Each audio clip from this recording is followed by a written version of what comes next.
હું આખું જે બે મેઇન મુદ્દા ગઈકાલે આપણે ભણ્યા ને એ બંને મુદ્દાને લઈ લઉં છું. એટલે શું છે કે જેને જ્યાં જ્યાં કન્ફ્યુઝન છે ત્યાં ક્લિયર થઈ જાય ફરીથી એક વખત. હવે તમારી પાસે રોગ પ્રતિકારક તંત્ર છે, બરાબર છે. એનું કામ છે રોગની સામે રક્ષણ કરવું. એ જે કરે છે કામ એ એની અભિવ્યક્તિ કહી શકાય કે તમને એક રચના આપી છે, એ લક્ષણ છે, રચનાત્મક લક્ષણ, અને એ જે ક્રિયા કરે છે એ એની અભિવ્યક્તિ છે લક્ષણની. આટલું તો ખબર જ છે આપણને, હે ને?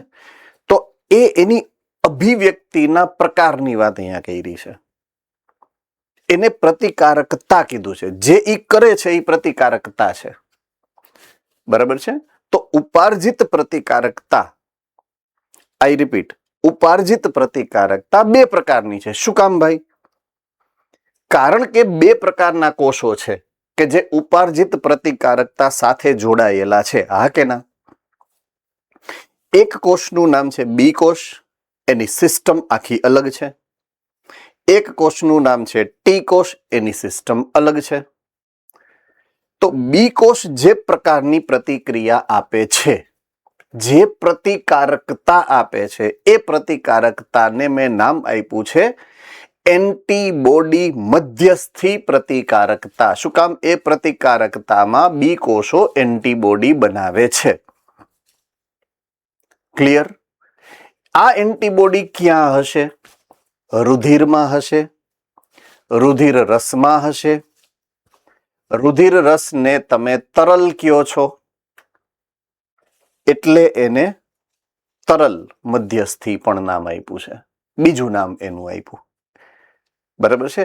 સેમ વસ્તુ જ્યારે હું ટી કોષ માટે આ પ્રતિકારકતાના પ્રકારની વાત કરું તો ટી કોષ તો ફેગોસાઇટિક છે, ભક્ષક કોષ તરીકે કામ કરે, સીધો જ મારે છે, બરાબર છે. મારક ટી કોષ આગળ આવ્યું હતું, તમને યાદ હોય તો એ શું કરશે? સીધે સીધો એટેક કરે છે, મારે છે, ભક્ષણ કરી નાખે છે એને.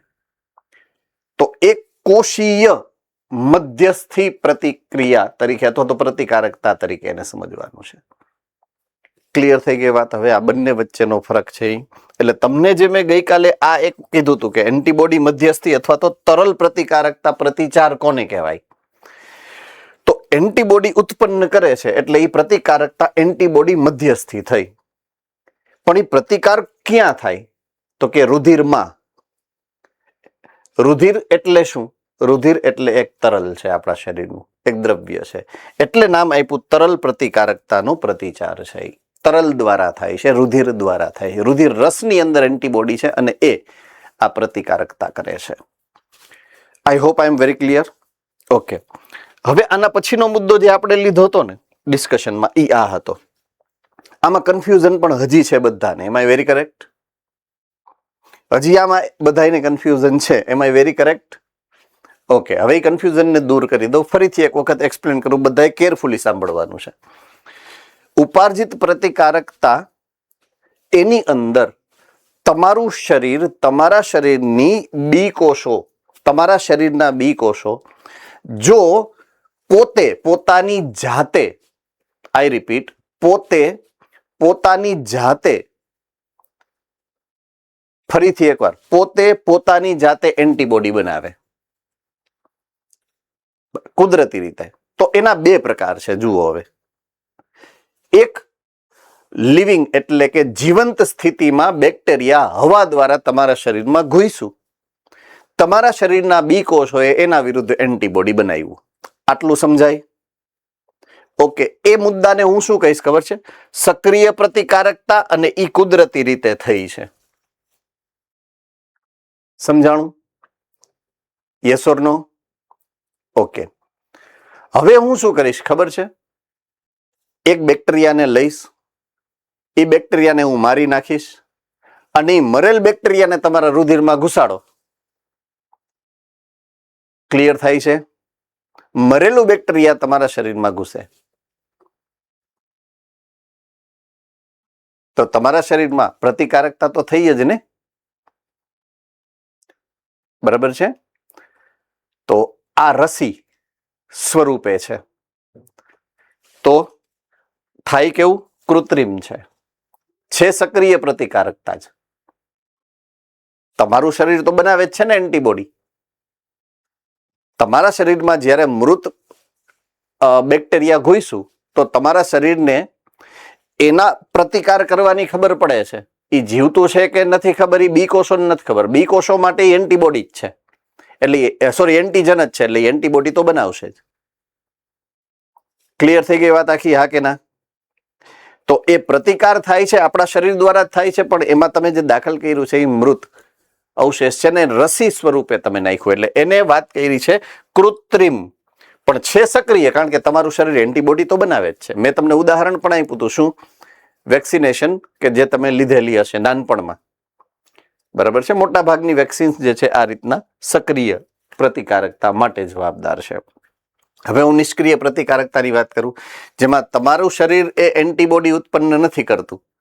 કુદરતી રીતે બે સ્વરૂપની વાત કરી હતી મેં. એક કોલોસ્ટ્રમ દૂધ કે જેની અંદર એન્ટીબોડી જે છે એ માતાના રુધિરના એન્ટીબોડી એ દૂધની અંદર હોય, અને એ નાના બાળકને જ્યારે એનો જન્મ થાય અને શરૂઆતનું જે એક પહેલું વીક છે ત્યાં સુધી એનું સુરક્ષા કરી શકે છે. હવે એ જ બાળક જ્યારે માતાના ઉદરમાં પેટમાં હતું ત્યારે પણ માતાના શરીરના એન્ટીબોડી એના શરીરની અંદર જઈ અને રક્ષણ કરતા હતા. આ બે ઉદાહરણ જે છે એમાં પ્રતિકારકતા કોણે કરી છે? બાળકે. પોઈન્ટ સમજો. પણ એના એન્ટીબોડી એના મમ્મીએ આપ્યા છે. સમજો છો કે નહીં? એટલે એન્ટીબોડી પોતાનું નથી, પ્રતિકારકતા થઈ છે, એટલે એને કહેવાનું છે નિષ્ક્રિય પ્રતિકારકતા. જેના બે ઉદાહરણ મેં જે તમને સમજાવ્યા એ બંને કુદરતી છે. ક્લિયર? અને છેલ્લું કૃત્રિમ સંશ્લેષિત, તો એમાં ડાયરેક્ટ એન્ટીબોડીના ઇન્જેક્શન મારી દેવાના, એટલે કે રસી છે. ક્લિયર થઈ ગઈ વાત આખી? યસ ઓર નો? તો એને કહેવાય કૃત્રિમ સંશ્લેષિત, કૃત્રિમ અથવા તો સંશ્લેષિત નિષ્ક્રિય પ્રતિકારકતા. તો પાછું એક વખત મેં રિવાઇઝ કર્યું છે, છતાં એક વખત તમે નજર ફેરવી લ્યો, તમને યાદ કરી લ્યો કે મેં તમને જે સમજાવ્યા એ ચારેય પ્રકાર તમને યાદ રહી જાય છે કે નહીં. એક વખત ફરીથી હું તમને 2 મિનિટનો સરસ ટાઈમ આપું છું, તમે વિચારો, યાદ કરો, સમજો.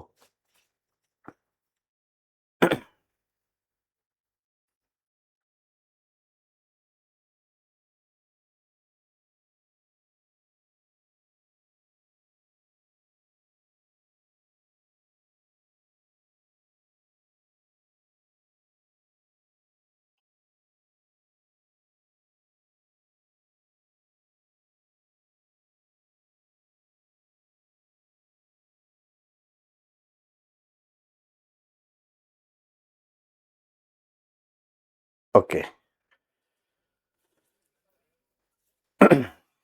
Bhuj done. Okay, Rajkot done, Modasa done, Jamnagar done, બાયલી ડન. ઓકે, હવે આજના મુદ્દાની વાત કરીએ. આજનો મુદ્દો રસીકરણની વાત છે. શેની છે? રસીકરણ. એક અલગ જ મુદ્દા તરીકે તમને આપેલું છે. હવે ઓલરેડી આપણે ડિસ્કશનમાં તો લઈ લીધું છે. એક વાત સમજો તમે, હમણાં જ મેં તમને સમજાવ્યું. આઈ રસી છે, આઈ રસી છે, બંને રસી જ છે. એટલે ઈ જ ને ઈ જ એક જ વસ્તુને અલગ રીતે તમારી સામે મૂકી છે. બરાબર છે?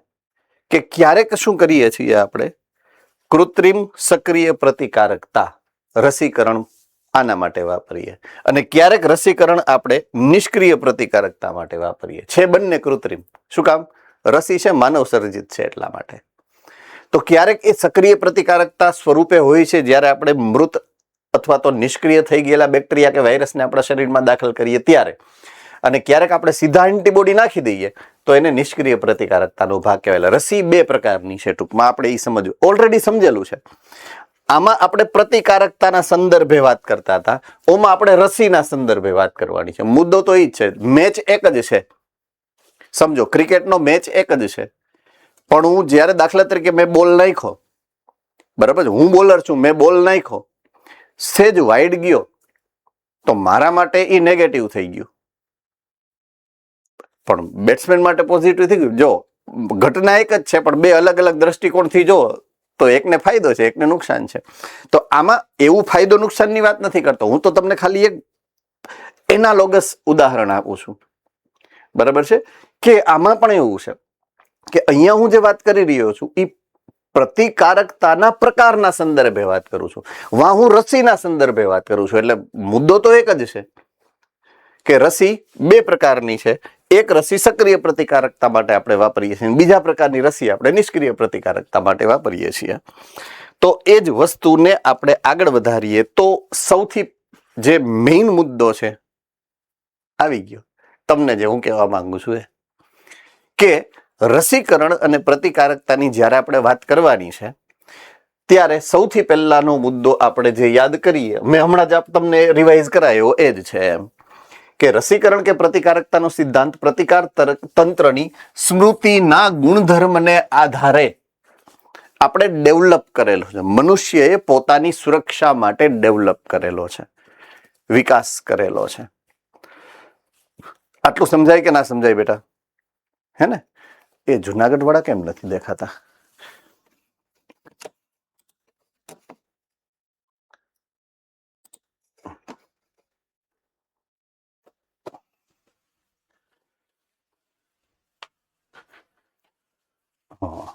હવે આવ્યા.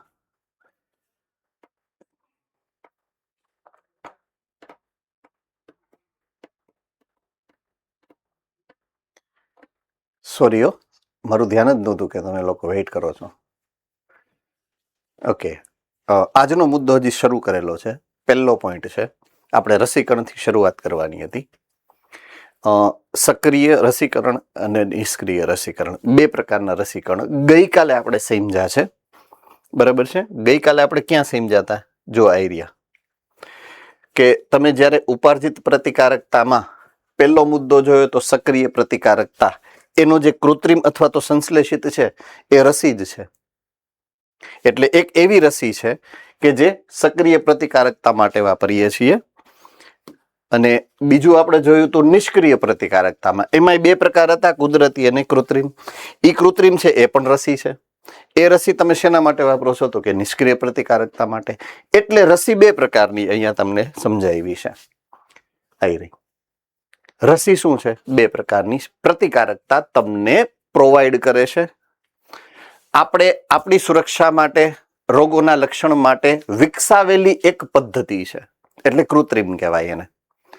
ભગવાને બનાવેલી કુદરતી પદ્ધતિ નથી, આપણે વિકસાવેલી પદ્ધતિ છે કે જેમાં આપણે ઇન્જેક્શન દ્વારા જો સૂક્ષ્મ જીવ આપણા શરીરમાં દાખલ કરી દઈએ, મૃત હોય કે નિષ્ક્રિય હોય, તો એને સક્રિય રસીકરણ કહીએ છીએ.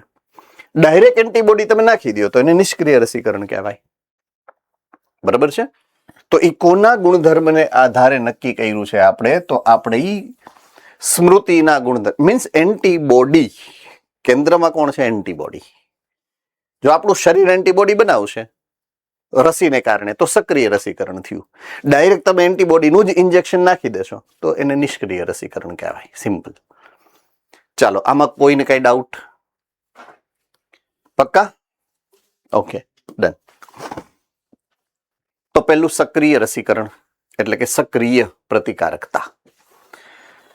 આ રસીકરણમાં રોગ પ્રતિકારક પ્રોટીન, બરાબર છે, એટલે કે રોગકારકનું એન્ટીજેનિક પ્રોટીન કે નિષ્ક્રિય અથવા તો નબળા રોગકારક, મેં કીધું એમ બેક્ટેરિયાને પાણીમાં ઉકાળી મારી અને રસી તૈયાર કરી અને શરીરમાં દાખલ કરાય, જેને કારણે એન્ટીબોડીનું નિર્માણ આપણા શરીરમાં થાય. આ એન્ટીજન વિરુદ્ધ આપણા શરીરમાં ઉત્પન્ન થતા એન્ટીબોડી વાસ્તવિક ચેપ દરમિયાન રોગકારકની અસરને નાબૂદ કરે, કારણ કે એન્ટીબોડી બની ગયા પછી આપણા શરીરમાં શું કહેવાય, સંગ્રહ પામે છે. અને સંગ્રહ પામ્યા એટલે બીજી વાર જ્યારે ખરેખર સાચા બેક્ટેરિયા કે વાયરસ તમારા શરીરમાં જાય એટલે એ દ્વિતીયક પ્રતિકાર કરે. ડાયરેક્ટ પ્રાથમિક પ્રતિકાર તો તમે કરાવી લીધો ધરારેન પાસે. સમજાણું કે ન સમજાણું બધાને? હે ને? ઓકે. આ રસી સ્મૃતિ આધારિત બી કોષો અને બીજું ટી કોષોનું સર્જન કરે છે. બરાબર છે? ચેપ લાગ્યા પછી રોગકારકને ઝડપથી ઓળખી વિપુલ માત્રામાં એન્ટીબોડીનું સર્જન કરી અને હુમલાખોર એન્ટીજનને હરાવી દે. દાખલા તરીકે પોલિયોની રસી છે, હિપેટાઇટિસ બી ની રસી છે, ડીપીટી ની રસી. આ બધી રસી તમે નાનપણમાં જ્યારે તમારો જન્મથી લઈને 2 વર્ષ સુધીમાં બધી રસી આપણે લીધેલી છે. બધાએ મેં લીધેલી છે, તમે લીધેલી છે, બરાબર છે. પુનઃ સંયોજિત એટલે કે આરડીએનએ ટેકનોલોજી બાયોટેકનોલોજીમાં ભણશું આપણે આના પછીના મુદ્દાઓમાં. ચેપ્ટર નંબર 9 અને ચેપ્ટર નંબર 10 આ 2 ચેપ્ટરની અંદર તમારે આ ભણવાની છે. પુનઃ સંયોજિત ડીએનએ ટેકનોલોજી. એમાં આપણે કરીએ છીએ શું? જીવાણુઓ, યીસ્ટ એટલે કે ફૂગ એટલે કે બેક્ટેરિયા કે ફૂગ, જીવાણુ કે યીસ્ટમાં રોગકારકની એન્ટીજનિંગ પોલીપેપ્ટાઇડ શૃંખલાને સંશ્લેષિત કરીએ છીએ, કૃત્રિમ રીતે બનાવડાવીએ છીએ. અત્યારે તમને કાંઈ નહીં સમજાય, બરાબર? આ હું કહેવા માંગે છે અત્યારે તમને કાંઈ નહીં સમજાય, પણ એ જ્યારે ચેપ્ટર નંબર 9 અને ચેપ્ટર નંબર 10 ભણી લેશો, 9મું ભણી લેશો, ત્યાં બધું આવી જશે, બધું મગજમાં. પછી આ લીટી આખી સમજાશે, ત્યાં સુધી નહીં સમજાય. હું તમને ફેરલી કહું છું કે તમને અત્યારે નહીં સમજાય. તમે હા પાડશો ને તોય હું કહું છું કે ભલે તમે હા પાડો, સમજાશે નહીં. હે ને? તમારે પહેલી વાર છે, મારે આ 23મું વર્ષ છે આ લીટી બોલતા બોલતા, એમ એટલે મને ખબર જ હોય. તો અત્યારે તમને હું ખાલી તમારી સામે ઇન્ફોર્મેશન મૂકી દઉં છું, સમજાવીશ ચેપ્ટર નંબર 9માં. તો તમે આ જેની વાત કરી છે ને, સ્મૃતિ આધારિત બી કોષ ટી કોષ, બરાબર છે, એન્ટીબોડીનું સર્જન કરે. તો આગલી લાઈનમાં શું લખ્યું હતું? કાં તો રોગ પ્રતિકારક પ્રોટીન એટલે કે એન્ટીજન એને તમે દાખલ કરો છો, અને કાં તો મૃત નિષ્ક્રિય કે નબળા રોગકારકને પોતાને દાખલ કરો. તો આ ક્યાંથી આવ્યો? એ બનાવવા માટે આપણે આનો ઉપયોગ કરીએ છીએ અત્યારે લેટેસ્ટ ટેકનોલોજીમાં. બાયોટેકનોલોજી દ્વારા એ એન્ટીજન આપણે બનાવીએ છીએ રસી માટે. સમજાય છે શું કહેવા માંગે છે?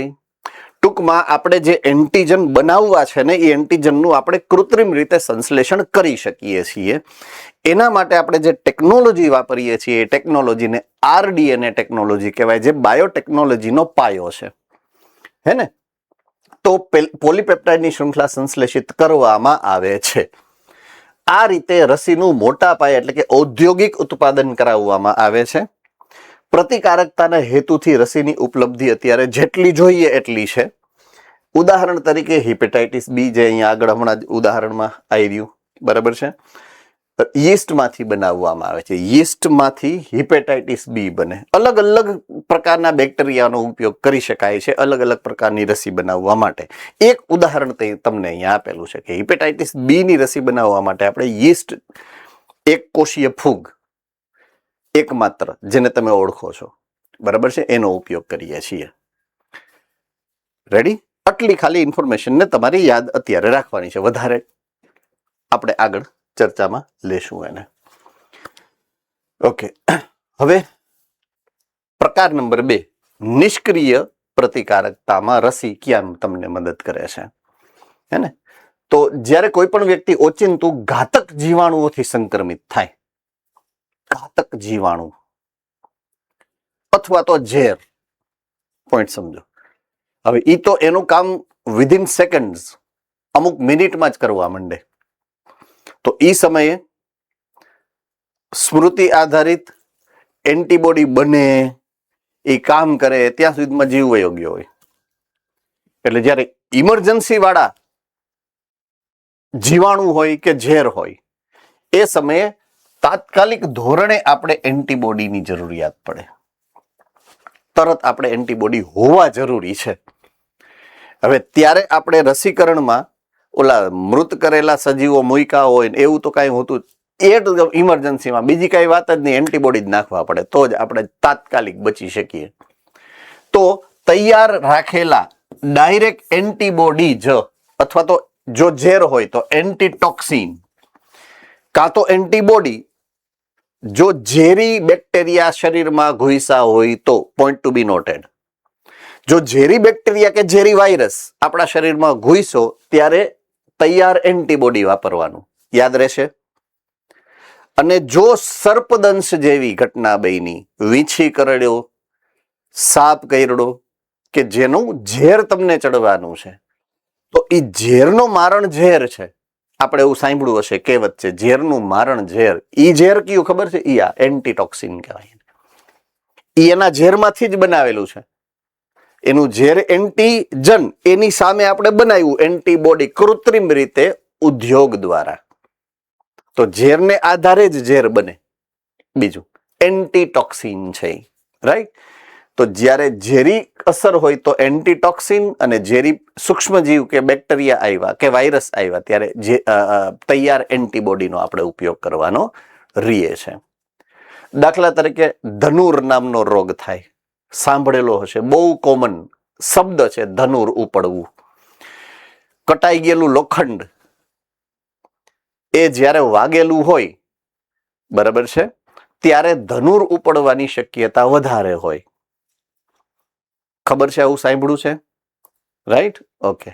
હવે એવું શું કામ ખબર છે? કારણ કે એ જગ્યાએ બેક્ટેરિયા જે હોય, બરાબર છે, એ બેક્ટેરિયા એની સાથે ઘૂસ્યા હોય, અને એ બેક્ટેરિયા શું કહેવાય, આયરન ઓક્સાઇડ લઈને જાય. આયરન ઓક્સાઇડ હોય ને, કટાઈ ગયેલું લોખંડ એટલે શું છે? આયરન ઓક્સાઇડ છે. તો એ આયરન ઓક્સાઇડ ની સાથે જાય ને પછી જે ચયાપચય કરે ને એ ઝેરી બની જાય. એનું જે ચયાપચય છે ને એ ઝેરી અસર ઉત્પન્ન કરે. એટલે તમારા શરીરમાં ધનુર ઉપડે એવું કહે. અને એ તાત્કાલિક અસરથી એને, જેને કહેવાય ને કે ઈલાજ કરવો પડે. ધનુરના ઇન્જેક્શન તાત્કાલિક લેવા પડે. એ ઇન્જેક્શન શું છે? ધનુરના એન્ટીબોડી છે, સીધે સીધા. સમજ में आ रही है बात? સેમ વસ્તુ ઝેરી કોઈ જનાવર કરડેલું છે, એ સાપ હોય કે વીછી હોય, તો તાત્કાલિક એને એ એન્ટીટોક્સિનના ઇન્જેક્શન લેવા પડે. બરાબર છે?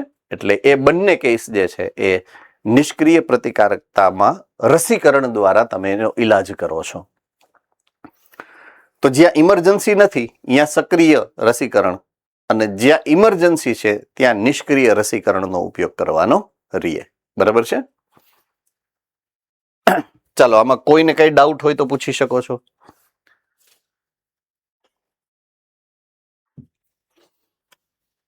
તો આ મુદ્દો અહીંયા પૂરો કરીએ છીએ. એક સ્ટેપ આગળ વધીએ. હવે તમારે 2-4 અલગ અલગ પ્રકારના રોગોની વાત કરવાની છે.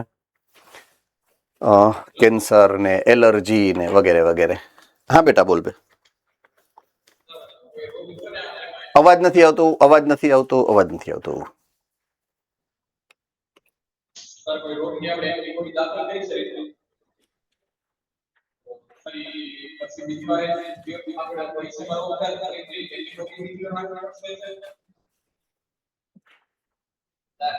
એક રોગ આપણને થયો, એની અંદર આપણે એની એન્ટીબોડી જે પ્રતિકારકતા ઉપાય લીધી, એ જ રોગ આપણને બીજી વાર થયો, ત્યારે ફરીથી આપણને એન્ટીબોડી લેવી પડશે કે આપણા શરીર નહીં લેવી પડે. એટલા માટે તો આપણે ઓલરેડી દાખલ કરાવી દીધું.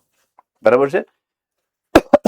હા, દાખલા તરીકે તમે એવું પૂછવા માંગો મને, અથવા તો એ ઉદ્દેશ્યથી પૂછો છો કે મને એક વખત સરપ કર્યો, બરાબર છે, અને મેં એ એન્ટીબોડી ડાયરેક્ટ લીધી. એ એન્ટીબોડી નથી, એકચ્યુઅલી એ એન્ટીટોક્સિન છે. તો ત્યારે તમારા શબ્દને ફેરવવો પડે. એન્ટીટોક્સિનમાં દર વખતે લેવું પડે, પણ એન્ટીબોડી નિષ્ક્રિય તમે લ્યો તો ચાલશે, વાંધો નહીં આવે. ક્લિયર? પણ છતાં બે કેસમાં દર વખતે લઈએ જ છીએ. નો લ્યો તો એમાં શું થાય? સે ફોર એક્ઝામ્પલ, મેં એન્ટીટોક્સિન ને ભૂલી જાઓ સાઈડમાં, અત્યારે સરપને સાઈડમાં રાખો, અત્યારે ઝેરી વાયરસને આપણે રાખીએ છીએ. તો ઝેરી વાયરસ અથવા તો અતિ હાનિકારક વાયરસ જે પણ હશે, બેક્ટેરિયા દાખલા તરીકે, એ તમારા શરીરમાં પહેલી વાર આવ્યું, તમે એનું એન્ટીડોટ લઈ લીધું, દાખલા તરીકે સુરક્ષા લઈ લીધી, તાત્કાલિક ધોરણે તમે હાજા થઈ ગયા છો. તમારા શરીરે એના બી કોષોને સંગ્રહિત અવસ્થામાં રાખ્યા છે. બીજી વાર એ બેક્ટેરિયા આવ્યું, દાખલા તરીકે ઝેરી અસર કરતું હોય. હવે તમારું શરીર એને ઓળખી તો જશે જ, પણ એ બી કોષોનું મલ્ટીપ્લિકેશન એટલે બહુભાજન કરવામાં સમય તો જશે ને. સમજાય છે કે નહીં હું જે કહેવા માંગુ છું? એટલે એટલો સમયગાળો કદાચ એ રોગની સામે પ્રતિકાર કરવા માટે પૂરતો ન હોય, એવું બની શકે ને. તો ત્યારે તમારે એ ઇન્જેક્શન લેવું જ પડે છે. એટલે ડોક્ટર એવું કોઈ રિસ્ક લેતા જ નથી. ડોક્ટર હંમેશા એ ઇન્જેક્શન મારી જ દેશે તમને. એમાંથી નુકસાન તો છે નહીં, ફાયદો જ છે. Ready? I hope I am very clear with this. હે ને? Okay, done. હેલો સર, જી બેટા. આપણે કોઈ વાયરસ થી સંક્રમિત રોગ આપણને થયો તો આપણા કારણે વાયરસ માટે અત્યારે એન્ટીબોડી નથી ને? યુઝ્યુઅલ કેસની અંદર વાયરસના કોઈ એન્ટીબોડી જનરલી, કારણ કે એન્ટીબોડી શું છે, એ વાયરસ માટે પણ અને બેક્ટેરિયા માટે પણ હોય. હવે તમારો મુદ્દો રસીકરણનો હોય, પોઈન્ટ ટુ બી નોટેડ. તમે પૂછો છો મને રસીકરણનું, જે હું સમજી શકું છું એ પ્રમાણે તમે મને રસીકરણની વાત કરો છો, બરાબર છે? રસીકરણના ઉદ્દેશ્યથી વાત કરો છો. તો હકીકત શું છે? દાખલા તરીકે મારે વાયરસની રસી બનાવવી છે, પોઈન્ટ સમજો તમે. તો હું વાયરસને શુદ્ધ સ્વરૂપે અલગ કરું છું. જો હું વૈજ્ઞાનિક છો તું, તો એને અલગ કર્યો, એના કેપ્સિડને ઓળખું હું, કારણ કે એન્ટીજન બનશે કોણ? વાયરસના કેપ્સિડ, કેપ્સોમિયર. એ કેપ્સોમિયરની સામે જોડાઈ શકે એવું એન્ટીબોડી તૈયાર કરીશું. ક્લિયર થાય છે? હા કે ના? અને ઈ એન્ટીબોડીને હું રસી તરીકે વાપરીશ. એટલે એવા રસી ઉત્પન્ન કરતા બી કોષ યસ આપણા શરીરના વિવિધ અંગોમાં હોઈ શકે. અને બીજું, આપણે એની તૈયાર રસી પણ બનાવી શકીએ છીએ. હે ને? એટલે તૈયાર રસીમાં બે અગેન સક્રિય પણ હોય, નિષ્ક્રિય પણ હોય. વાયરસ નુકસાન ન કરી શકે એ રીતે હું એને નિષ્ક્રિય કરી અને મારા શરીરમાં નાખી શકું છું, જે આપણે કોરોના દરમિયાન ઉપયોગમાં લીધો છે આ સિદ્ધાંત. બરાબર છે? એમાં જે બુસ્ટર ડોઝ આવ્યો હતો ને, બુસ્ટર ડોઝ, ડોઝ 1, ડોઝ 2 અને બુસ્ટર ડોઝ, એ બુસ્ટર ડોઝમાં તમને આ નિષ્ક્રિય કરી ગયેલા બેક્ટેરિયા નાખ્યા હતા. 1, 2 માં ઓલા બાયોટેકનોલોજી વાળા નાખ્યા હતા. સમજાણું? ઓકે, ચાલો હવે નેક્સ્ટ પોઈન્ટ ઓફ વ્યૂ તરફ જઈએ આગળ.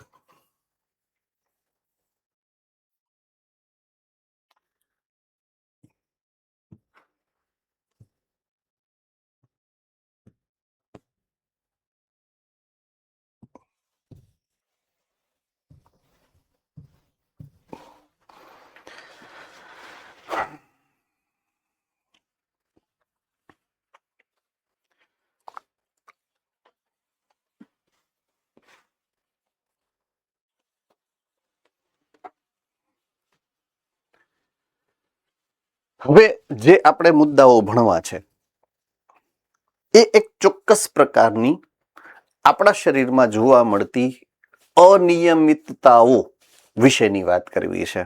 મોસ્ટ કોમન રોગો કે જે પ્રતિકારકતા સાથે જોડાયેલા છે. બરાબર છે? પ્રતિકારકતા સાથે જોડાયેલા મૂળભૂત અનિયમિતતા કે રોગો. હવે બે મેઇન એવા ઇન્ટેન્શન છે, બે ઘટનાક્રમ એવા છે કે જે રોગ પ્રતિકારકતા સાથે સીધા જોડાયેલા છે, કે જે નોર્મલ સામાન્ય રોગ પ્રતિકારક કરતા હટકે એટલે કે અલગ પ્રકારની રોગ પ્રતિકારકતા અહીંયા જોવા મળશે. સામાન્ય પ્રતિકારકતા તમે બધી જોઈ લીધી. હવે રોગ પ્રતિકારકતામાં થોડોક વિક્ષેપ પડે, વહુકી જાય ને, ઢોર વહુકી જાય, શબ્દ સાંભળ્યો છે? હે ને? ઢોર વહુકી જાય. બસ આ વહુકી જાય જ્યારે તમારું રોગ પ્રતિકારક તંત્ર, ત્યારે શું અસર કરે? ટૂંકમાં ગોળું થાય ભાઈ, પબ્લિક ગોળું, ત્યારે શું થાય એમ.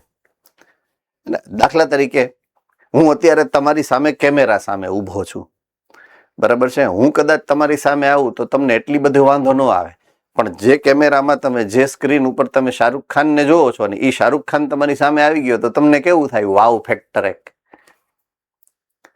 એક અલગ.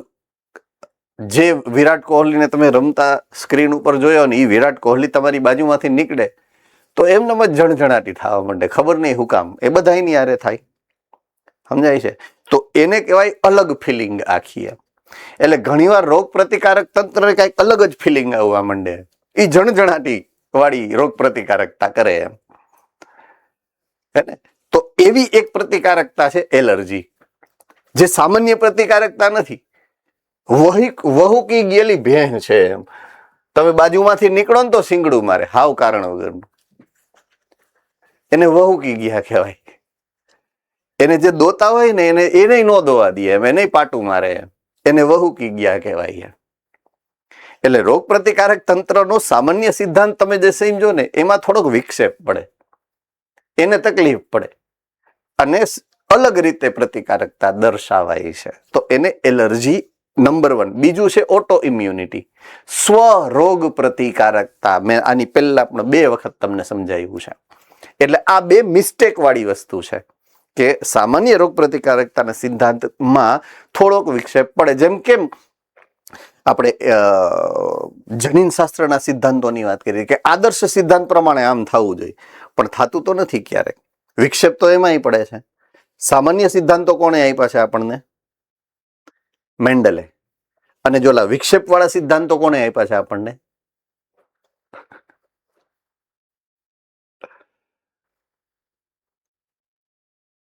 કેવા હલવાણા જુઓ છે એને, ટી.એચ. મોર્ગન. ટી.એચ. મોર્ગન, બરાબર ને? એને સમજાયું કે શું કામ પુનઃ સંયોજિત આવૃત્તિ અલગ અલગ મળે છે, હે ને? સામાન્ય પ્રમાણ નથી મળતું, અલગ પ્રમાણ મળે છે. એવું શું કામ થાય એનું કારણ તો કોને સમજાયું છે? ટી.એચ. મોર્ગને. તો આપણે એલર્જીની વાત કરીએ કે સામાન્ય રોગ પ્રતિકારક જે પ્રણાલી છે એમાં જ્યારે ભૂલ પડી જાય તો એવી ભૂલ છે આ. ઓકે, હવે આવું ક્યારે થાય છે? આપણે બધાની સાથે ક્યારેક ને ક્યારેક કદાચ આવું બની ગયું હશે કે દાખલા તરીકે ઘણાને ધૂળની એલર્જી હોય, ઘણાને ધુવાડાની એલર્જી હોય, ઘણાને આજુબાજુમાં કોઈ માણસ બેસી જાય એની એલર્જી હોય. બરાબર ને? તો એ શું છે? તો જ્યારે પોઈન્ટ એક સીધી લીટીમાં સમજાવી દઉં તમને. રોગ પ્રતિકારક તંત્ર જ્યારે મર્યાદાની બારે જઈને ઇફેક્ટ અસર કરે ને, પ્રતિકાર કરે ને, એને એલર્જી કહેવાય. હાઈપર પ્રતિકારકતા જોવા મળે. એલર્જીનું બીજું નામ છે હાઈપર સેન્સિટિવિટી. શું છે?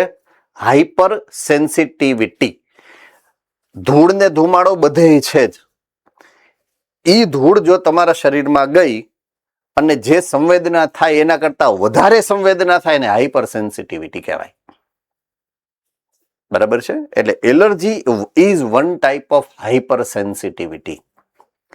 તો એવા અમુક દ્રવ્યો છે, એવા અમુક તત્વો છે, એવા અમુક ઘટકો છે, એવા અમુક પરિબળો છે આપણા પર્યાવરણની અંદર કે જે તમારા શરીરમાં જો જાય, તમારા શરીરના કોષોના સંપર્કમાં આવે અને તમારા શરીરના એ કોષોમાં રહેલ હિસ્ટોજન છે વગેરે જેવા દ્રવ્ય ઉત્પન્ન થાય.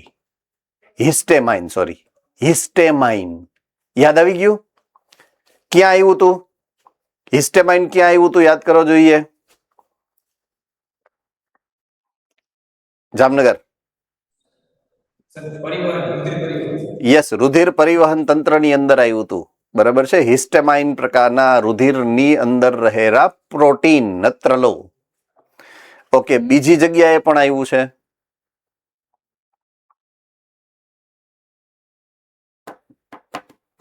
ગઈકાલે જ જે ચેપ્ટરનું ઉદાહરણ આપ્યું હતું, ચેપ્ટર નંબર 7, પેશી રુધિર. બરાબર છે? એ રુધિરની અંદર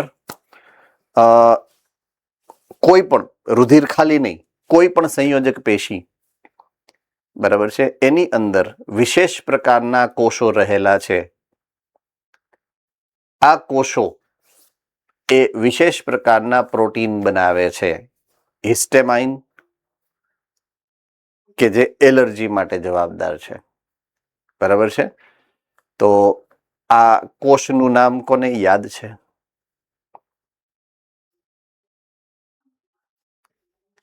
એ કોષ કે જે હિસ્ટેમાઇન ઉત્પન્ન કરે. રાજકોટ ગુરુકુલ. માસ્ટ કોષ. Extremely good.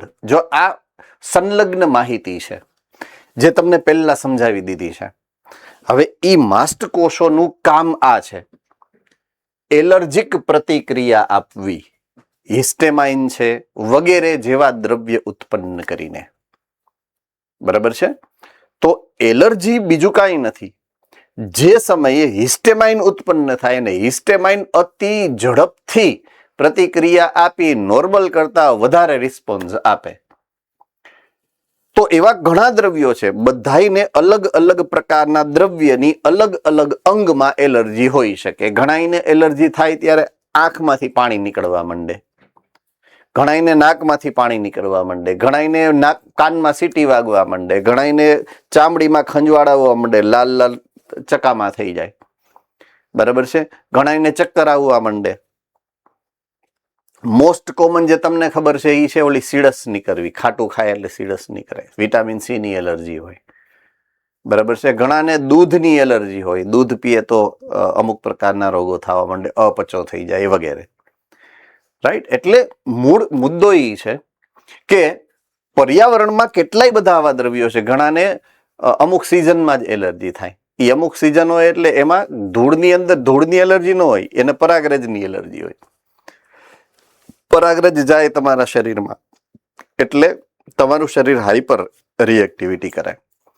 તો એલર્જી વિશે વાત કરીએ આગળ. મેં તમને પરિચય આપી દીધો એલર્જીનો ઘણો લાંબો.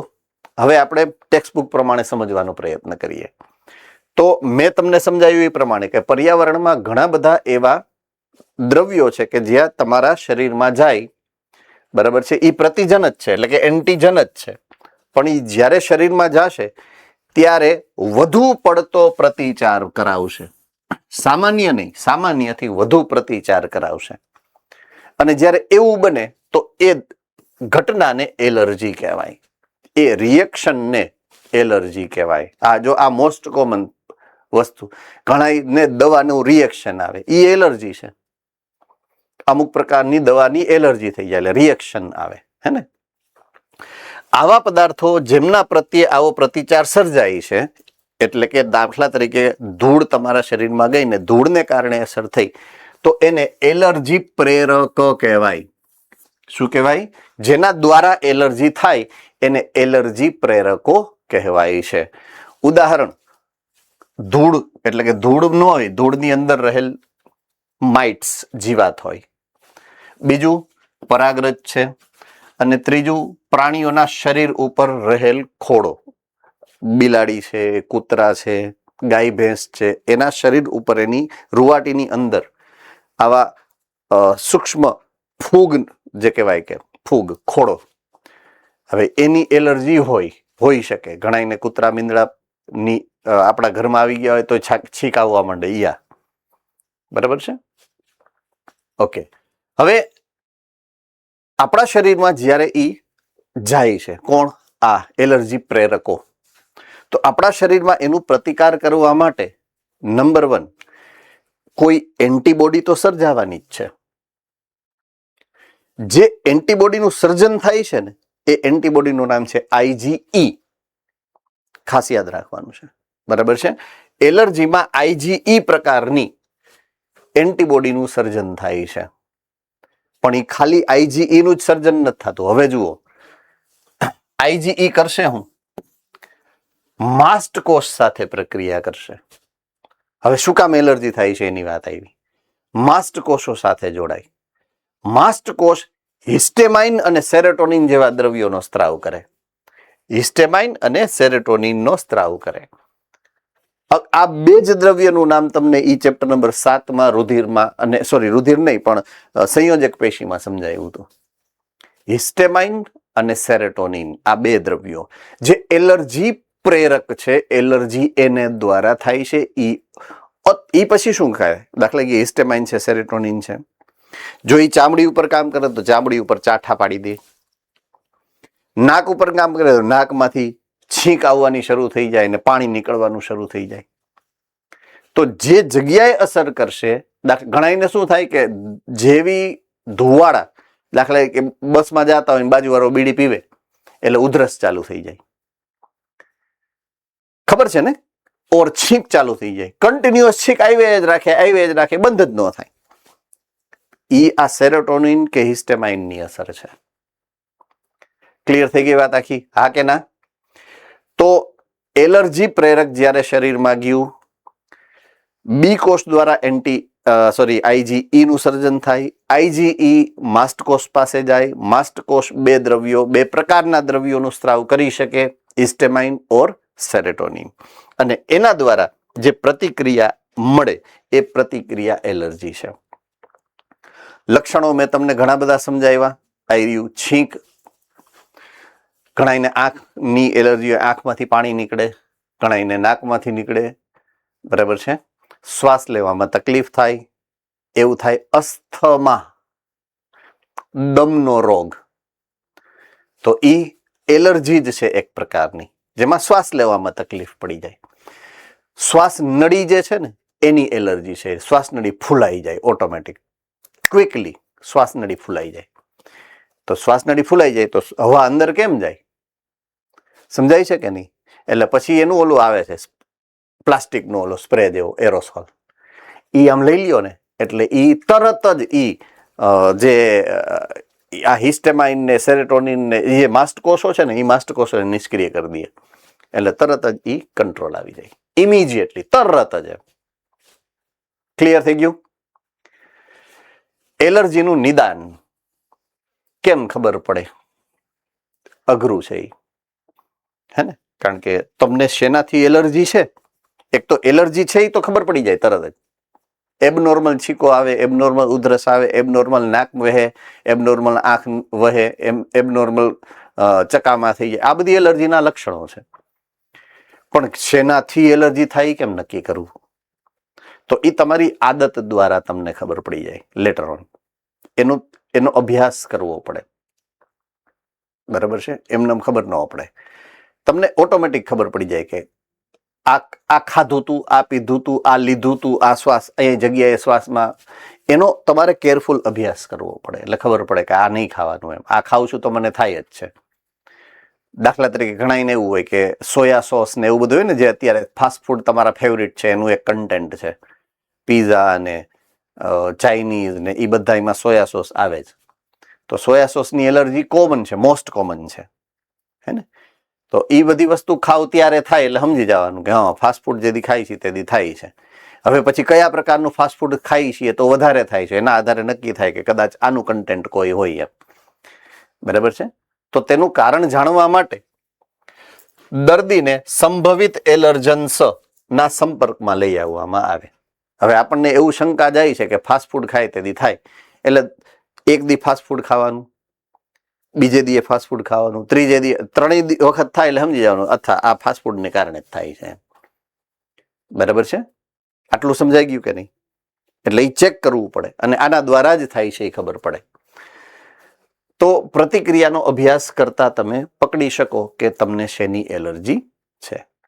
ઓકે, હવે આધુનિક ક્રિયાવિધિ આવી ગઈ છે. જો અહીંયા તમને દેખાડી છે, આવી રહી આધુનિક ક્રિયાવિધિઓ આવી ગઈ છે. હવે ડ્રોપ તમારું 5 ml રુધિર લઈ લે, એને લેબોરેટરીમાં મોકલી દે. લેબોરેટરી એની ઉપર પ્રક્રિયા કરી, ચેક કરી અને તમને લિસ્ટ બનાવી દે કે તમને આટલી એલર્જી છે. એક નહીં, જેટલી હોય ને એટલી બધી એલર્જીનો રિપોર્ટ તમને આપી દે. અત્યારે બહુ એડવાન્સ લેવલમાં આપણે વધી ગયા છીએ આ બાબતે. ખાસ અત્યારે નહીં, હું જ્યારે લગભગ તમે માનો ને 21 વર્ષનો હતો, વર્ષ 2003, ત્યારે મેં આ રિપોર્ટ કરાવેલો હતો. તો ત્યારે ટેકનોલોજી એટલી આગળ હતી એમ, હે ને?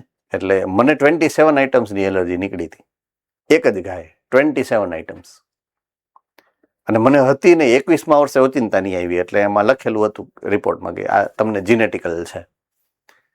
એટલે જીનેટિકલ હોય ને એ જન્મની સાથે હોય પણ ચોક્કસ ઉંમરે જ સક્રિય થાય. કા 18 વર્ષે સક્રિય થાય, કા 21મા વર્ષે સક્રિય થાય, એ ફિક્સ છે. અને તમને 21મા વર્ષે થઈ એમ, એવો રિપોર્ટમાં જે તે સમયે જનરેટ થયો હતો. તો 21 આઇટમ્સની એલર્જી મારા શરીરમાં નીકળી. મને ત્યારે ખબર પડી કે આવું છે એમ.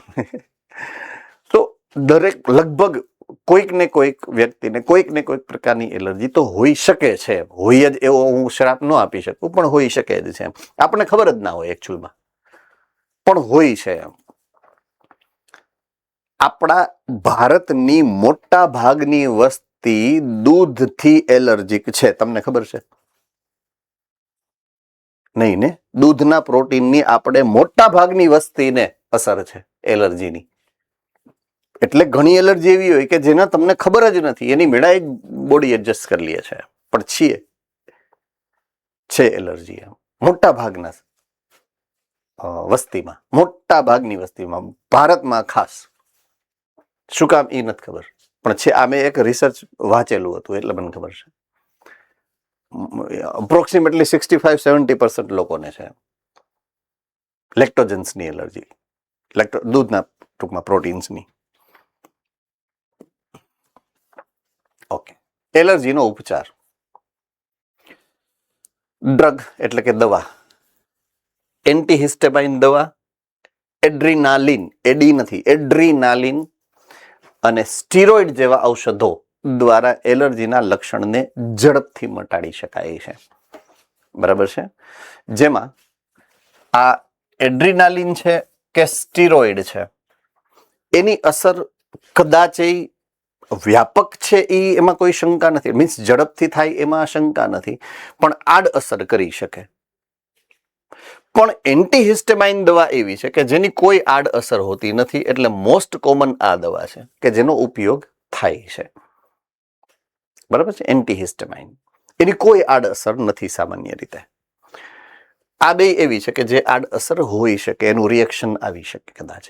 કારણ કે સ્ટીરોઇડની તો આડઅસર બધાને ખબર જ છે, પણ આ એડ્રીનાલિન કે કોઈ પણ અંતસ્ત્રાવી હશે, યુઝ્યુઅલી આડઅસર ન કરે, પણ થઈ શકે. આ તો કરે જ, આમાં થઈ શકે અને આમાં ક્યારેય નહીં એમ. રેડી? ઓકે. હવે મેં જેની વાત કરી, અસ્થમા અથવા તો દમ, એ પણ એલર્જીથી થાય છે. મેં કીધું એમ શ્વાસ નળીની એલર્જી છે અને શ્વાસ નળીનું સંકોચન થઈ જાય અને શ્વાસ લેવામાં તકલીફ થાય. શું કામ થાય છે? તો અત્યારની જે આધુનિક જીવનશૈલી છે કે જેમાં આપણે મોટા ભાગના રોગકારકોના સંપર્કમાં આવતા જ નથી એમ. જ્યારે આપણે મોટા થતા હોય ત્યારે, અત્યારે તો મમ્મીઓ કેવી થઈ ગઈ છે તમને ખબર છે ને? બેટા છી ગંદુ છે ત્યાં નહીં જતો એમ કે. બાળકને ધૂળને અડવા ન દે એવા. હાથમાં મોજા પહેરાવી દે, કાન નાક ઢાંકી દે, હે ને? પગમાં ઓલા મોજા પહેરાવી દે, ડાયપર પહેરાવી દે, એકેય જગ્યા ખાલી ન રાખે જ્યાંથી સૂક્ષ્મજીવ અંદર જઈ શકે. મૂળભૂત રીતે થાય કેવું ખબર છે? આ પ્રજા જ્યારે મોટી થાય ને ત્યારે એના રોગ પ્રતિકારક તંત્રને કોઈને ઓળખવાની શક્તિ હોતી જ નથી. સમજો તમે. મને યાદ છે, અમે જ્યારે નાના હતા, અમારા મા બાપને ખબર નહોતી કે અમે કોના ખેતરે રખડવા ગયા છીએ. અને તમને તમારા મમ્મી પપ્પા એકાદ મિનિટ ફ્રી રાખ્યા હે, માથે ને માથે બેઠા હોય. બોલ, એકાદું તો હોય જ, મૂકે નહીં. ઈ નડે છે. હવે ઈ પરજાને નડે પછી, સમજાય કે નહીં? ઈ નડે જ. તો તમને દાખલા તરીકે મારે સલમાન ખાન જેવી બોડી બનાવવી હોય અને હું કહું કે નહીં, મારા મસલ્સને હું એક્સરસાઇઝ નહીં કરાવું, તો ચાલે? કરવી પડે કે નહીં એક્સરસાઇઝ? તો તમારે જો રોગ પ્રતિકારકતા સ્ટ્રોંગ કરવી છે, મજબૂત કરવી છે, તો રોગ પ્રતિકારક તંત્રને મોકો તો આપવો પડે ને કામ કરવાનું. સ્મૃતિ આધાર તો સ્મૃતિ બનાવવી તો પડે ને, હું એમ કહું છું. મીન્સ રોગકારકોને અંદર જવું તો પડે ને. આપણે જવા જ નથી દેતા ને, એ વાંધો છે. સેનેટાઈઝરની સિસ્ટમ આવી પછી તો હાવ માજા મૂકી છે. આ બાયુ સેનેટાઈઝર જ વાપરે, ખિસ્સામાં રાખે, ઓલા પર્સમાં. અઘરી સિસ્ટમ બનાવી નાખી, ભયંકર એમ. એટલે સૂક્ષ્મજીવો તો આપણા શરીરમાં જાતાય બીએ છે હવે કે એકાદ મોકો તો આપો. હમ તેરે શહેર में आए हैं मुसाफिर की तरह है, मुझको एक बार मुलाकात का मौका तो दे दे એમ. એટલે સૂક્ષ્મજીવ તો આવા ગીત ગાય છે આપણી સામે. એક વાર તો મુલાકાત કરી યાર પ્લીઝ. આપણે નહીં આગળ અમારી પાસે સેનેટાઈઝર હમણાં વીખી નાખવું એમ. પણ ઈ આ નડે છે આપણને આધુનિક જીવનશૈલી, જેથી આપણી પ્રતિકારકતા ઘટી ગઈ, સંવેદનશીલતા વધી ગઈ. પછી મોટા થઈને જ્યારે આવે ને ત્યારે એ રિએક્શન આપે, હાઈપર રિએક્ટિવિટી આપે. તો ભારતમાં મોટા ભાગના બાળકો એ હવે તો ગામડા સુધી પહોંચી ગયું છે. સિટી અધૂરું હંમેશા વધારે છલકે. સાંભળ્યું છે ને? અધૂરું જે હોય ને એ વધારે છલકે. સિટીમાં દાખલા તરીકે તમે છો, તમને મોબાઈલ આપવામાં આવે તો તમે ઉપયોગ કરવામાં કેમ કરવો જોઈએ, કેમ ન કરવો જોઈએ એનું કદાચ થોડુંક જ્ઞાન વધારે હોઈ શકે આજુબાજુના પર્યાવરણના હિસાબે. ગામડામાં તો માત્ર રીલ જોવા સિવાય બીજો કોઈ ઉપયોગ નથી થતો એનો. આખો દિવસ ઇન્સ્ટાગ્રામની ગામડાની બાયું ઇન્સ્ટાગ્રામમાં છે. એલા કંઈક તો હોય કે નહીં મર્યાદા. ભાભલા ડોહ્યું કાંઈ કામ નથી એટલે આખો દી ઇન્સ્ટાગ્રામ, આખો દી ફેસબુક, બે જ વસ્તુ કરવાની, કાંઈ કામ જ નથી લોકો પાસે. તો હવે તો ગામડામાં એવું વધી ગયું દેખાદેખીનું. એટલે એમ કે સિટી વાળા આમ કરે તો આપણે આમ જ કરવાનું એમ. એટલે ન્યાય હવે તો ધીમે ધીમે આ કલ્ચર આવી ગયું, આ જીવનશૈલીનું કલ્ચર એમ.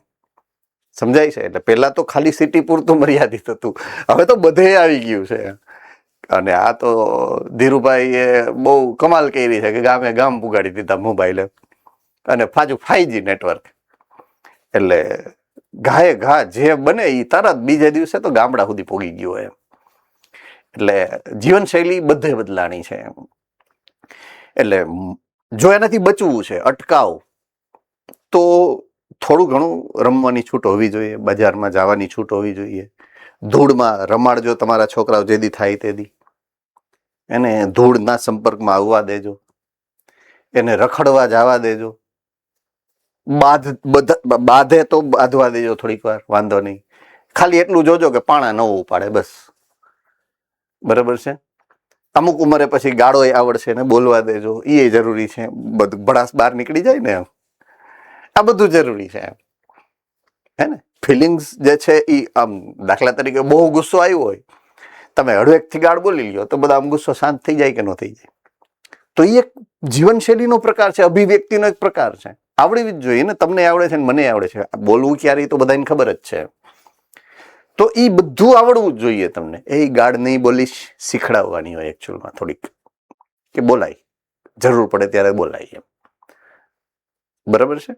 બધી વસ્તુ છે જ, બધી વસ્તુની જરૂરિયાત છે, બધી વસ્તુ એક પાર્ટ છે લાઈફનો.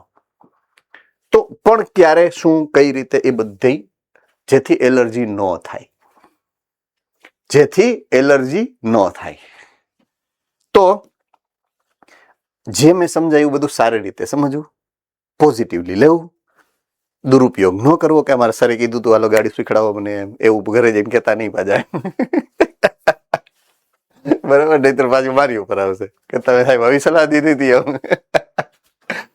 ચાલો સ્વ પ્રતિકારકતાની વાત કરીએ, જેની વાત આપણે 2 વખત અગાઉ કરી ચૂક્યા છીએ ઓલરેડી.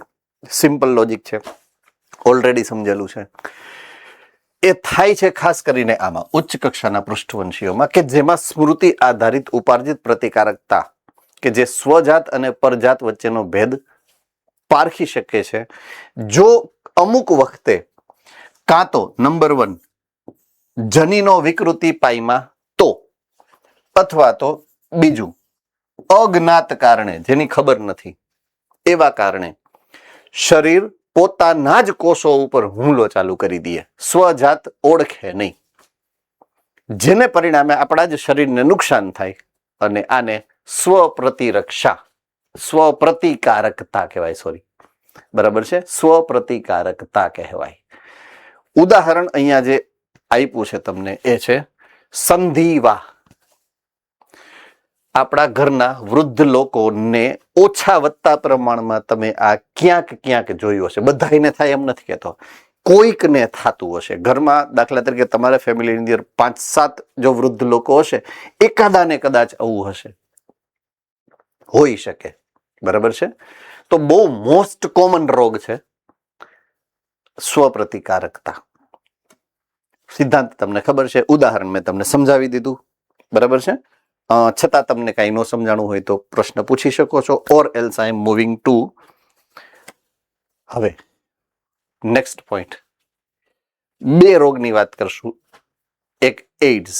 આની પહેલા જે આપણે વાત કરી બે વસ્તુ વિશે વાત કરી, એક સ્વપ્રતિકારકતા અને એક એલર્જી. એ આપણા રોગ પ્રતિકારક શક્તિમાં ખામી થાય અને થતી અનિયમિતતા છે. હવે આપણે બે એવા રોગ જોવાના છે, એક ચેપી રોગ જે ઘાતક છે એઇડ્સ, અને એક બિનચેપી રોગ જે ઘાતક હોઈ શકે છે કેન્સર. રેડી? આ બે એક પછી એક જોવાના. એટલે પહેલું અહીંયા જે આપ્યું છે તમને ઈ એઇડ્સ વિશે આપેલું છે. એઇડ્સ નું પૂરું નામ નાનપણથી ખબર હશે, 8-9મા ધોરણમાં જ આવી ગયું હતું, એક્વાયર્ડ ઇમ્યુનો ડેફિશિયન્સી સિન્ડ્રોમ. હવે એને હું થોડુંક ઇલાબરેટ કરીને સમજાવું કે કેવા હું માંગે છે, બરાબર છે.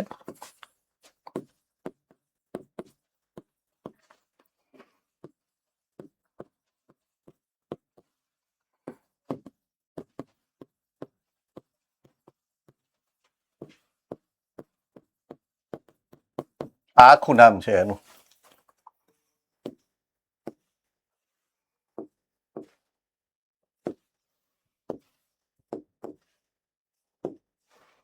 ઓકે, સિન્ડ્રોમ કોને કહેવાય? તો કે રોગના લક્ષણો એનો જે સમૂહ છે, ઘણા બધા એક નિહારે લક્ષણો દેખાય, એને સિન્ડ્રોમ કહેવાય. ડાઉન્સ સિન્ડ્રોમ તો એક લક્ષણ નહોતું, કેટલાય લક્ષણો હતા. યાદ આવી ગયું? ક્લાઇનફેલ્ટર્સ સિન્ડ્રોમ, હે ને? હવે સિન્ડ્રોમનો અર્થ પ્રોપરલી સમજાઈ ગયો છે. શેનું સિન્ડ્રોમ? આનું આખો આ નામ છે એકચ્યુઅલમાં ઇમ્યુનો ડેફિશિયન્સી. સિન્ડ્રોમ શેનો છે? ઇમ્યુનો ડેફિશિયન્સીનો છે. ઇમ્યુનો એટલે પ્રતિકારકતા, ડેફિશિયન્સી એટલે ખામી. તો તમારા પ્રતિકારક તંત્રની ખામી છે. તો આ રોગના લક્ષણ શેને લીધે થયા છે? રોગ પ્રતિકારક તંત્રની ખામીને લીધે. પણ એ છે કેવી? જન્મજાત છે? નહીં, જન્મતાની સાથે નહોતી, ધરાર લીધેલી છે. એક્વાયર્ડ એટલે ઉપાર્જિત. કેવી છે? ઉપાર્જિત છે, હતી નહીં, આવી છે. જ્યારે મળ્યું તું રોગ પ્રતિકારક તંત્ર નોર્મલ જ હતું, પણ એ વાયરસ ઘૂસ્યા પછી, એટલે વાયરસ ઘુસાડવા માટે આપણે એવું કંઈક ઘટના બની છે કે વાયરસ ઘૂસ્યો છે અને આપણે ઉપાર્જિત કરી છે. આ પ્રતિકારક તંત્રની ખામી હતી નહીં, મેળવી છે, બરાબર છે. તો આ એના નામનો અર્થ સમજાયો અને સમજી પણ ગયા હશો તમે લગભગ, બરાબર છે. કોઈને કઈ ડાઉટ છે? જોઈ લ્યો જોઈએ. હવે અહીંયા આવું છું. પ્રતિકારક તંત્રની ખામીમાં બે પ્રકારના કોષો છે, બરાબર છે. એક લસિકા કોષો છે અને બીજા ભક્ષક કોષો છે.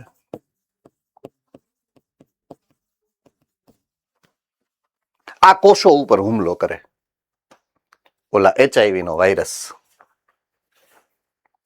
રાઈટ? HIV વાયરસ નું નામ છે એ તો ખબર જ હશે ને, કે જેના દ્વારા એઇડ્સ થાય છે. એ વાયરસ આ કોષો ઉપર હુમલો કરે એટલે એ કોષ પોતાનું કામ કરવાનું બંધ કરી દે, રોગ પ્રતિકારક શક્તિ નબળે પડે અને એક નહીં અનેક લક્ષણો જોવા મળે. એઇડ્સ. આ એના નામનું અર્થઘટન મેં તમને સમજાવ્યું છે. સીધું જ રીઢ કી હડ્ડી પર હુમલા. યાદ કરું છું, એક ઉદાહરણ યાદ આવે છે.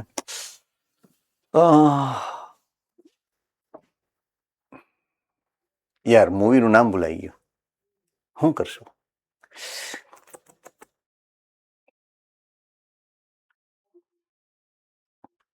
રણવીર સિંઘ, બાજીરાવ, માંડ્યા થયું.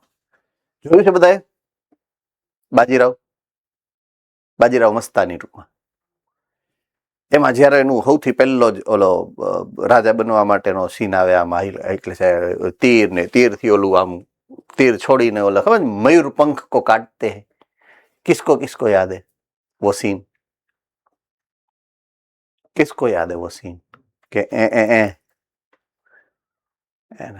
બહુ સારું કહેવાય, હાઈ ક્લાસ. કઈક કઈક જોતા જાવ લવ એ જરૂરી છે. હાવ પછી કઈ બે ચોપડા વચ્ચે ન ગુજરી જવાય. એને જીવનમાં બધી પ્રકારની મજા લેવાની હોય માપે, એટલે મર્યાદામાં, એમ જે જેટલી જરૂરી છે એટલી. એમ તમે 24 કલાકમાં 23 કલાક વાંચો તો 1 કલાક પછી તમારી હોવી તો જોઈએ ને. એમ લાઈફમાં 30 દિવસ તમે ભણો તો એકાદ દિવસ જલસાનો હોવો જોઈએ. એમ હે ને? ધુરંધર 2 જોવા જવાય, ખોટું નહીં એમાં ક્યારેક, હે ને? ભલે થોડીક શીખવા મળે વ્યવસ્થિત સારી સારી, પણ જવાય એમ, એમાંય વાંધો નહીં. એમ એવરીથિંગ ઇઝ નેસેસરી. બ્રેઇન જે છે ને એ ફ્રેશ થવું જરૂરી છે, મગજ ફ્રેશ થવું જરૂરી છે. જેટલું મગજ ફ્રેશ હશે એટલું તમે વધારે સારું ભણી શકશો. એમ તમને જે એક્ટિવિટીમાં મજા આવે એ એક્ટિવિટી કરી શકાય. તમને ડ્રોઈંગ કરવામાં મજા આવે છે તો વીકમાં એક વખત ડ્રોઈંગ કરો, ઇટ ઇઝ ગુડ. તમને ગાવાનો શોખ છે, ગળું સારું ભગવાને આપ્યું છે, આશીર્વાદ હોય ભગવાનના તમારી ઉપર, તો ગાઈ શકો. કારાઓકે સોફ્ટવેર દુનિયાના છે, આખી દુનિયામાં. તમે ગાઓ. તમને કોઈ ક્રિકેટ રમવાનો શોખ છે, વીકમાં એક વખત ક્રિકેટ રમો. હું આ સલાહ આપું છું એવું નહીં. તમે નાકરાણી સરના જો વિડીયો જોયા હશે, નાકરાણી સાહેબની સભા ભરી છે, એમાં સાહેબ કહે જ છે અમારે સિસ્ટમ છે, અમે દરરોજ સાંજે ક્રિકેટ રમી. ફ્રેશ તો થવું ને, જીવનમાં ખાલી કામ જ કરી કાંઈ થોડું બધું મળવાનું છે. અમારી સિસ્ટમ છે દરરોજ સાંજે અહીંયાથી પૂરો થાય શેડ્યુલ 5 વાગ્યાનો, 6 વાગે ક્રિકેટ રમવાનો. દરરોજ 7:30 સુધી રમીએ. તો તમારી પણ તમારા મગજને પણ બ્રેકની જરૂરિયાત હોય જ છે, રાઈટ? કાંઈ વાંધો નહીં. હવે મૂળ મુદ્દા ઉપર પાછો આવી જાવ કે ટાર્ગેટ એ કોને કરે છે? ના રહેગા બાસ ને ના બજેગી બાંસુરી. સીધા પ્રતિકારક તંત્રને જ ઉડાડે તો પ્રતિકાર કરવાની ક્ષમતા જ પૂરી થઈ જાય, એટલે છેલ્લે તો જવાનું ફિક્સ થઈ જાય. એટલે ઘાતક રોગ બને છે. તમારા શરીરની રોગ પ્રતિકારકતાને જ ખતમ કરી નાખે. પછી તો શરદી જેવા વાયરસની એ પ્રતિક્રિયા ન કરી શકો તમે. શરદી થાય તોય ન જાય, શરદી હાથ દીએ મટવી જોઈએ, ન મટે. ન્યુમોનિયા થાય તો ન્યુમોનિયા પરમાનન્ટ થઈ જાય. કેટલાક રોગ તમે અંદર હાચવી શકો. એક સમય એવો આવે ને કે 2, 4, 5, 10 રોગ થઈ ગયા, પૂરું થઈ ગયું. એમ એટલે એ ઘાતક નીવડે છે.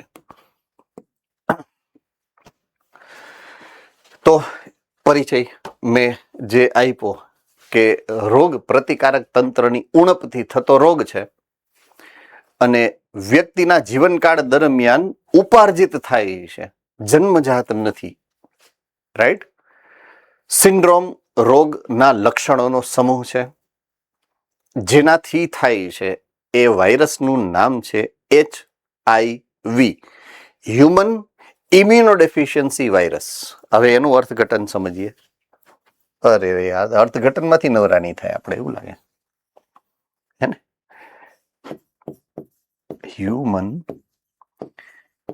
ઇમ્યુનોડેફિશિયન્સી વાયરસ. અગેન 3 શબ્દો, જેમ આમાં 3 છે એમાં આમાંય 3 છે. જો આ શું છે? વાયરસ. કયો વાયરસ? જે આ કરે છે. આ શું કરે છે? ઇમ્યુનોડેફિશિયન્સી કરે છે. શેમાં કરે છે? હ્યુમનમાં, મનુષ્યમાં. તો મનુષ્યમાં રોગ પ્રતિકારક તંત્રની ખામી ઉત્પન્ન કરતો વાયરસ એટલે હ્યુમન ઇમ્યુનોડેફિશિયન્સી વાયરસ, HIV. તો એ હવે આ ઇમ્પોર્ટન્ટ આવ્યું આપણા માટે મેઇન. રિટ્રો વાયરસ છે. કેવો? Retro virus.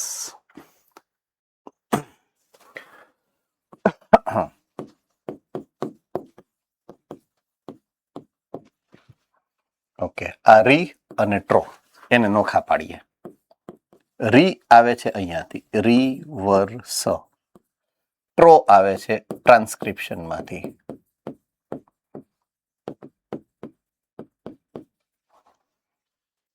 ટ્રાન્સક્રિપ્શન ને ગુજરાતીમાં કહેવાય પ્રત્યાંકન, અને રિવર્સ ને કહેવાય ઉલટું. એવો વાયરસ કે જે પ્રત્યાંકનથી ઊંધી પ્રક્રિયા કરે. સમજાય છે? પ્રત્યાંકનમાં શું થાય? ડીએનએ માંથી આરએનએ બને,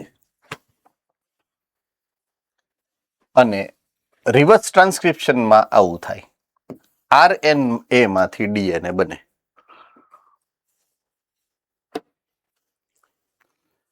મેં તમને જ્યારે ઓલી મધ્યસ્થ પ્રણાલી સમજાવી હતી એમાં આ પોઈન્ટ લખ્યો હતો કે અમુક વાયરસમાં આરએનએ માંથી ડીએનએ બને, ઊંધી પ્રક્રિયા થાય, રિટ્રો વાયરસ ઈયા. તો HIV છે ને એ રિટ્રો વાયરસ છે. ઇવન આપણો કોરોના રિટ્રો વાયરસ હતો, કોરોના પણ રિટ્રો વાયરસ હતો. પણ આપણી પાસે ટેકનોલોજી એવી થઈ ગઈ કે એ રિટ્રો વાયરસની પ્રણાલીને પણ આપણે ભોઠી પાડી દીધી, એટલે વાંધો ન આવ્યો, એન્ટીબોડી બની શક્યા. HIV વાયડો છે, એ હજી કાબુમાં નથી આવતો. બરાબર છે? તો રિટ્રો વાયરસ છે એ રિવર્સ ટ્રાન્સક્રિપ્શન નામની, એટલે કે આરએનએ માંથી ડીએનએ બનાવે છે. આ પ્રક્રિયાને હું રિવર્સ ટ્રાન્સક્રિપ્શન કહું છું. બરાબર છે? આરએનએ માંથી ડીએનએ બને. એટલે આપણે સમજવાનું છે, જ્યારે આગળ ક્રિયાવિધિ સમજશું ત્યારે આ પ્રક્રિયાને સમજવી છે આપણે, કઈ રીતના થાય છે. તો રિટ્રો વાયરસ સમૂહનો વાયરસ છે. તો એ આવરણ પ્રોટીન કેપ્સિડ થી રક્ષિત આરએનએ જનીનદ્રવ્ય ધરાવે છે. એની અંદર જનીનદ્રવ્ય આરએનએ છે. શું છે? આરએનએ જનીનદ્રવ્ય છે એની અંદર. કેટલા વાગ્યા છે મને દેખાતું નથી. 1:10 થઈ ગઈ, કહેતા તો જ આવેલા હે ને. ઓકે. આ રોગ સૌથી પહેલા 1981માં અમેરિકામાં સૌથી પહેલી વાર સામે આવ્યો હતો, અને છેલ્લા 25 વર્ષમાં સમગ્ર વિશ્વમાં જોવા મળે છે. અને લગભગ 25 મિલિયનથી વધુ લોકો અત્યાર સુધીમાં, અત્યારે એટલે આ ટેક્સ્ટ બુક લખાણી હતી ત્યાર સુધીમાં મૃત્યુ પામ્યા છે. હવે એ સંખ્યા વધી ગઈ હશે. બરાબર છે? પણ આપણે આ આંકડો યાદ રાખવાનો છે. 25 વર્ષોમાં આખા વિશ્વમાં ફેલાણો, અને આજ સુધી 25 મિલિયનથી વધુ લોકો મૃત્યુ પામ્યા. આગળ આપણે આવતીકાલથી વધીએ છીએ. આજે થોડુંક લેટ થઈ ગયું છે. ડાઉટ હોય તો પણ કાલે. બરાબર? Take care.